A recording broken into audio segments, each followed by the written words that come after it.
Bismillahirrahmanirrahim. Assalamualaikum warahmatullahi wabarakatuh. Perkenalkan, nama saya Yulia Divediani dengan NIM 260 1110105.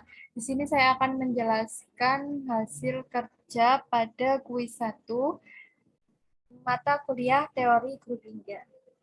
Dan langsung saja pada soal nomor 1 yaitu menjelaskan subgrup dari Z12, di mana anggota dari Z12 yaitu mulai dari kelas 0 sampai dengan kelas 12.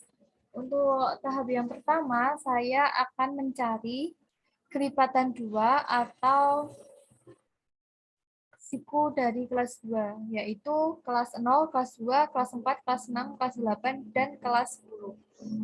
Kemudian kelipatan 3 dengan siku kelas 3 didapat 0, kelas 0, kelas 3, kelas 6, kelas 9, sama dengan siku dari kelas 9. Kemudian kelipatan 4, siku dari kelas 4, yaitu kelas 0, kelas 4, kelas 8, sama dengan siku dari kelas 8. Yang terakhir yaitu siku kelas 6 sama dengan kelas 6 dan kelas 0, di mana kelipatan dari 6. Sehingga subgrup dari Z12 adalah siku 2, siku kelas 3, siku kelas 4, dan siku kelas 6 adalah subgrup sejati non-trivial dari Z12. Sedangkan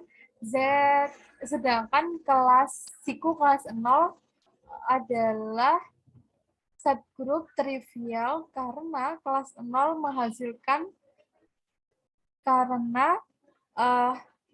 siku kelas 0 menghasilkan kelas 0.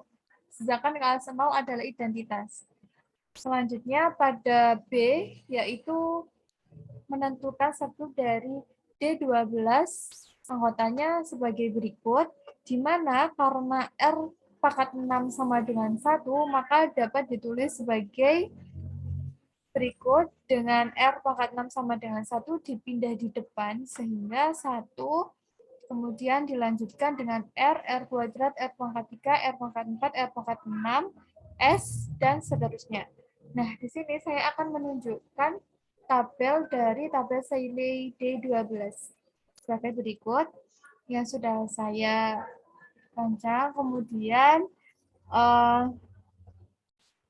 yang pertama menentukan siku 1. Siku 1 menghasilkan 1, yaitu identitas, maka dia adalah subgrup trivial. Kemudian siku R menghasilkan 1 R kuadrat, R pangkat 3, R pangkat 4, R pangkat 5. Yaitu sama dengan R pangkat 5. Di sini siku R kuadrat sama dengan R pangkat 4 dengan hasil ini. Dan siku R pangkat 3 menghasilkan 1 dan R pangkat 3. Karena jika N diisi 1 menghasilkan R pangkat 3 sendiri. Jika N diisi dengan 2, maka R pangkat 6. Di mana R pangkat 6 adalah 1. Nah, ini semua berlaku penghitungan sama dengan siku S, siku SR, siku SR kuadrat, sampai dengan siku SR pangkat 5. Langsung pada soal nomor 2, yaitu misalkan K adalah grup yang dibangun oleh dua unsur X, Y, dan memenuhi beberapa relasi sebagai berikut. Nah, untuk mendaftar semua unsur dari K, kita memperhatikan relasi sebelumnya pada soal. Yang pertama yaitu X pangkat 4 sama dengan 1, sehingga karena X4 1, maka X hanya sampai pada X pangkat 3. Nah, satunya dipindah ke depan. Hingga seterusnya sampai X pangkat 3, Y seterusnya. Kemudian, X kuadrat sama dengan Y kuadrat, maka salah satu unsur dari K yaitu pada YX kuadrat yang ini, maka Y dikali X kuadrat diganti Y kuadrat sama dengan Y pangkat 3. Y pangkat 3 tidak perlu dimasukkan, bahkan tidak perlu dicantumkan karena Y pangkat 3 ini adalah YX kuadrat. Kemudian pada yang ketiga, YX pangkat 4 tidak dimasukkan karena YX pangkat 4 sama dengan Y. Nah, untuk yang B itu membuat tabel perkalian dari semua unsur di G.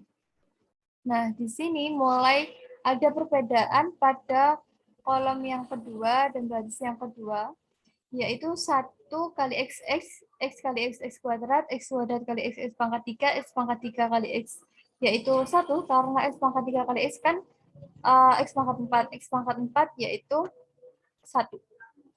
Kemudian X kali Y yaitu YX, ini seharusnya ada Y-nya, YX, terus YX, X sama seperti biasanya, YX kuadrat, YX pangkat 3. Nah, di sini terdapat YX pangkat 3 dikali X, yaitu YX pangkat 4.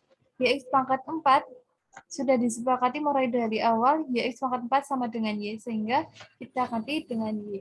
Nah, ini berlaku caranya sama dengan kolom-kolom berikutnya dan baris-baris berikutnya. Kemudian pada poin yang C yaitu subspesifik dari G. Di sini terdapat siku 1 diperoleh 1 yaitu subgrup trivial dari G. Kemudian siku X sama dengan siku X pangkat 3, siku X kuadrat sama dengan 1, X kuadrat.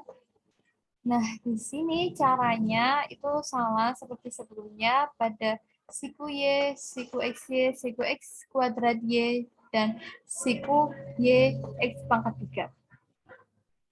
Untuk nomor 3, menjelaskan melalui contoh pada proporsi 4.14. Yang pertama, saya memberikan contoh pada anggota Z4, di mana anggota Z4 yaitu kelas 0 sampai dengan kelas 3 merupakan grup siklik hingga dengan generator 1, atau juga dapat ditulis Z4 sama dengan 1 pangkat 0, 1 pangkat 1, 1 pangkat 2, 1 pangkat 4, 1 pangkat 3 sama dengan siku 1, di mana jika siku 1 ditanda mutlakan seperti ini, maka akan sama dengan 4, di mana sama dengan 4 ini adalah orde. Jadi orde itu disimbolkan dengan N. Sehingga 4 ini sama dengan N. Kemudian dengan menggunakan keterbagian diperoleh dengan pemisalan 1 pangkat 8 sama dengan 1, di mana 8 ini adalah D, di mana 4 membagi habis 8. Nah, 4 membagi habis 8 dan 4. Jadi, semuanya adalah unsur-unsur di Z8. Di GD.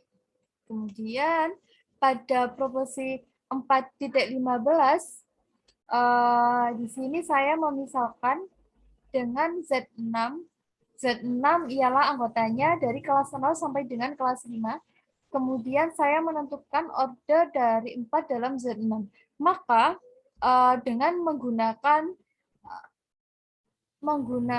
rumus D sama dengan GCD I, N, di mana I adalah 4 dan N adalah 6.